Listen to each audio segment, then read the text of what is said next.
மத்தேயு சுவிசேஷம் 5:4 வாசிங்க. என்ன சொல்லப்பட்டிருக்கு? இப்போ துயரப்படுறவர்கள் பாக்கியவான்கள் என்று சொல்லப்பட்டிருக்கு. துயரப்படுகிறவர்கள் பாக்கியவான்கள், அவர்கள் ஆறுதல் அடைவார்கள். அது என்ன துயரம்? என் பிள்ளைக்கு MBBS கிடைக்கல ஆண்டவரே, அந்த துயரமா? இல்ல, பாவத்தை நிமித்தம் துயரப்படக்கூடியதான ஒரு காலம் இது. பாவத்தை நிமித்தம் துயரப்படு, உனக்கு ஆறுதல் கிடைக்கும். 2 கொரிந்தியர் 7:10 வாசிங்க. தேவனுக்கு ஏற்ற துக்கம் பின்பு மனஸ்தாபப்படுவதற்கு இடமில்லாமல் ரட்சிப்புக்கு ஏதுவான மனந்திருப்புதலை உண்டாக்குகிறது. பாருங்க, ஒரு துக்கம் இப்ப தேவையா இருக்கு, ஒரு அழுகை இப்ப தேவையா இருக்கு, ஒரு கண்ணீர் இப்ப தேவையா இருக்கு. அது தேவனுக்கேற்ற துக்கம். நீ வீடு வேணும், கார் வேணும் சொல்றீ, அது தேவனுக்கேற்ற துக்கம் இல்ல, அது உலக பிரகாரமானது. தேவனுக்கேற்ற ஒரு துக்கத்தை சொல்றேன். என்ன துக்கம்? நான் பாவி, சரி பாவியா இருக்க விரும்பல. அந்த துக்கம் இனி மனஸ்தாபப்பட உங்களை வைக்க வச்சு வருகையில் எடுத்துக்கொள்ளப்படுவீங்க. நியாயத்தீர்ப்புக்கு முன்னாடி நிற்க வேண்டிய தேவையில்லை. பரலோக ராஜ்யத்தில் அவரோட கூட இருப்பீங்க. 2 ராஜாக்கள் 20:3 வாசிங்க. கர்த்தாவே, நான் நமக்கு முன்பாக உண்மையும் மனோத்தவமாய் நடந்து. பாருங்க, எசேக்கியாவுடைய வாழ்க்கையை பற்றி உங்களுக்கு தெரியும். எசேக்கியாவை பார்த்து சொல்ல, நீ பிழைக்க மாட்டான் என்று சொல்லப்பட்டு, ஆனா அந்த மனுஷனை பாருங்க, சொல்லப்பட்ட அந்த வார்த்தையை கேட்டு அப்படியா என்று சொல்லி அந்த மனுஷன் அந்த சோர்வுக்கு இடம் கொடுக்கல. அநேகருடைய வாழ்க்கையில சோதனை வரும்போது அப்படியே சோர்ந்து போறாங்க. இங்க தேவனிடத்திலிருந்தே தான் வார்த்தைகள் வருது. எப்படி? பிழைக்க மாட்டேன், வீட்டு காரியங்களை ஒழுங்குபடுத்துவோம். ஆனா அந்த மனுஷன் என்ன பண்றாரு பாருங்க, வாசிங்க. கர்த்தாவே, நான் நமக்கு முன்பாக உண்மையும் மனோத்தவமாய் நடந்து மது பார்வைக்கு நலமானதை செய்தேன் என்பதை நினைத்தருளும் என்று விண்ணப்பம் பண்ணினான். எசேக்கியா மிகவும் அழுதான். மிகவும் அழுதான். அவன் யாரு? ராஜா. ஒரு ராஜாவை சுற்றிலும் ஆட்கள் இருப்பாங்க. அவன் அதை ஒண்ணுமே மைண்ட் பண்ணல. அடுத்த வசனம் வாசிங்க. இசாயா பாதி மன்றத்தை விட்டு அப்புறம் போகிறதற்கு முன்னே பாருங்க, ஏன் கண்ணீர் வடிங்கன்னு சொல்றேன். அந்த கண்ணீர்னால ஆண்டோட இறுதி அப்படியே மாறுது. பாருங்க, வேதத்துல நிறைய பகுதிகள் இருக்கு.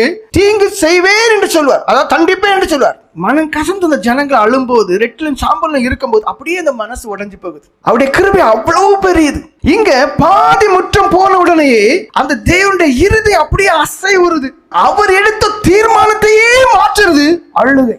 கொஞ்சம் புரிஞ்சுக்கிடுங்க. ஏன் கண்ணீர் வடிக்கிறோம் கேட்காதுங்க. சுவிசேஷத்தை புரிந்துகிடுங்க. தேவனே அவர் செய்ய நினைத்து தடைபடாது என்று இருக்கு. அவர் நினைத்தார் எசேக்கியாவுடைய காலங்கள் போதும் என்று. அந்த எசேக்கியா என்ன பண்ணுகிறார்? ஆண்டவரே என்று கெஞ்சுகிறார். கெஞ்ச கெஞ்ச ஆள கண்ணீர் வடிக்க வடிக்க அந்த இறுதி அப்படியே அசையுது. நீ உனக்கு வாழ தானே விரும்புற, வாழ்ந்துட்டு போ. 1 வருஷமா 2 வருஷமா 15 வருஷம் நீ வாழ்.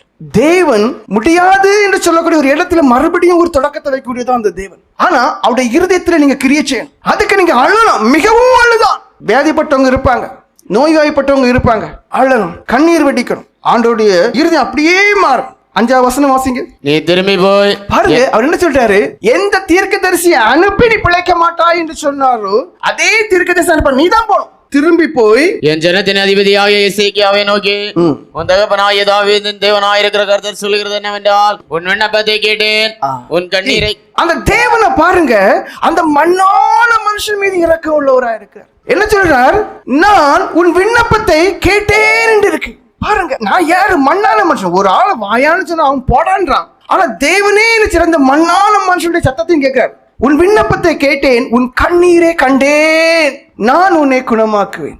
யார் உங்களை கைவிட்டாலும் சரி, யார் உங்களை பார்த்து இந்த நோய் குணமாகாது என்று சொன்னாலும் சரி, விசுவாசம் உடையவர்களாக இருக்க வேண்டும். கடுகளவு சிறிதான அளவு இருந்தாலும் சரி, கடுக்குள்ள ஓட்டை இருக்காது. அந்த அளவுக்கு உறுதி வேணும். நிச்சயம் நான் விசுவாசிக்கிறவர் இன்னார் என்று எனக்கு தெரியும். என் நோய், என் வியாதி, என் பாவத்தில் வந்தாலும் கூட நான் அவரை நோக்கி அழுவேன், கண்ணீர் அடிப்பேன், என் பாவத்தை மன்னிப்பார், எனக்கு விடுதலையை தருவார், குணமாக்குவார். அந்த விசுவாசம் வேண்டும்.